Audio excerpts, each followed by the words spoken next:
मैं जया शुक्ला आप सभी का आज की इस वीडियो में स्वागत करती हूँ। आज हम पढ़ने जा रहे हैं अनेकार्थी शब्द और ध्यान रहे उन्हीं वर्ड्स को देखेंगे जो एग्जाम में आपके बार बार पूछे गए।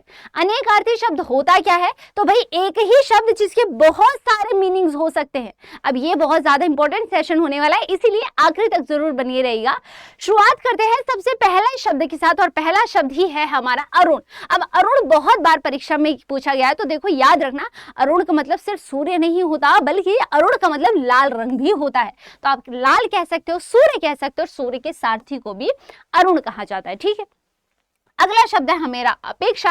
अपेक्षा क्या होता है भाई? किसी से इच्छा रखना, किसी से आशा रखना या फिर आवश्यकता कह सकते हैं, यानी कि तीनों ही शब्द इसके लिए सही रहने वाला है। अब एक शब्द सबसे ज्यादा जो सवाल पूछा जाता है वो है अंक से लेके कि आखिर अंक का क्या अर्थ होता है। तो ध्यान दीजिएगा, अंक गोद भी कहा जाएगा, भाग्य को कहा जाता है, गिनती के नंबर को भी कहा जाता है। गोद हो गया नाटक का अंक होता है, जैसे होता है ना पार्ट 1 पार्ट 2, तो वैसे ही नाटक के अंक को कहा जाता है और हमारा एक चिन्ह भी होता है।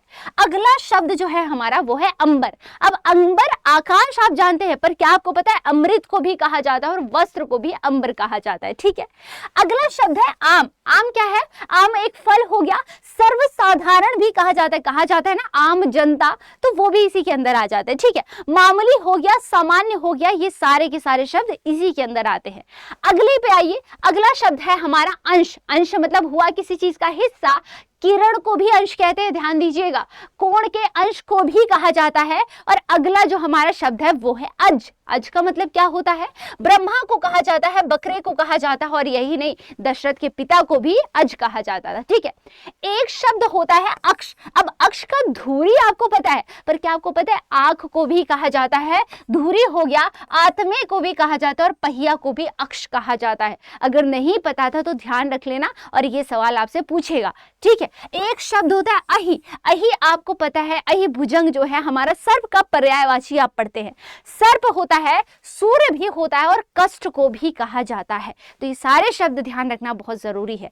अगला शब्द क्या है? उत्तर। अब उत्तर एक दिशा होता है और उत्तर एक हल होता है, जवाब देना कह सकते हो, हल कह सकते हो। अतीत को भी उत्तर कहा जाता है, पिछले को भी उत्तर कहते हो और जो बाद का है उसको भी उत्तर कहा जाता है। यानी ये सारे के सारे शब्द का तात्पर्य सेम ही है और एक ही शब्द के इतने अर्थ हो सकते हैं। एकाक्ष एक शब्द होता है, यानी कि एक आंख वाला, और कौवे को भी एकाक्ष कहा जाता है। और कौवा का एकाक्ष जो आपसे बहुत बार पर्याय में भी पूछ लिया गया है, तो इस बात को ध्यान दीजिएगा। काल क्या होता है? एक काल होता है समय और एक होता है मृत्यु और एक तीसरा जो हमारा अर्थ होता है वो है यमराज। ठीक है, तीनों याद रहेंगे। चलिए अगले पे बढ़ते हैं। अगला है कर्ण। कर्ण, कान आपको पता है कि कान को तत्सम जो शब्द होता है उसका वो कर्ण होता है। कर्ण नाम भी होता है, इस बात को ध्यान दीजिएगा, दोनों आपका आंसर हो जाएगा। अगला शब्द होता है कनक। अब कनक होता है सोना। सोने को भी कहा जाता है, सुना है ना आपने, कनक कनकते सौगुनी मादकता अधिकार। तो कनक हो गया, सोना हो गया, धतूरा हो गया, एक पलाश का ये जो पौधा होता है वो भी होता है। और गेहूं को भी कहा जाता है, ध्यान दीजिएगा, गेहूं की बालियां चमकती हैं सोने की तरह ना, तो इसीलिए उसको भी कहा जाता है, सोने से ही इससे रिलेट कर दिया जाता है। ठीक है, अगला शब्द है कर्क। कर्क मतलब केकड़ा होता है, आग भी होता है और एक हमारी राशि होती है कर्क राशि। तो ध्यान दीजिएगा, कर्क के 3 अर्थ हो गए। हमारा केकड़ा तो है ही, आग को भी कहा जाता है, अगर आपको नहीं पता था तो ध्यान देना। अगला शब्द देखो क्या है? अगला शब्द है हमारा कंबल। अब इसको आंसू कहा जाता है, जो हमारा वस्त्र होता है वो भी है, और जो गले गाय की गले में रस्सी होती है ना उसको भी कंबल ही कहा जाता है। ठीक है, कुरंग आपको पता है कि कुरंग है जो है हिरण को कहा जाता है, ये हिरण का तत्सम शब्द होता है। और आप कहें नीले रंग को भी कहा जाता है, बदरंग भी होता है। ठीक है, अगला शब्द क्या है? अगला शब्द है कुंभ। अब कुंभ एक शब्द जो है जिसका मतलब घड़ा होता है। क्या होता है? घड़ा होता है। और कुंभ एक राशि भी होती है और हाथी का मस्तक को भी कुंभ ही कहा जाता है। अगर आपको नहीं पता था तो याद रखिएगा। अब ये चित्र मैं क्यों लाई हूं?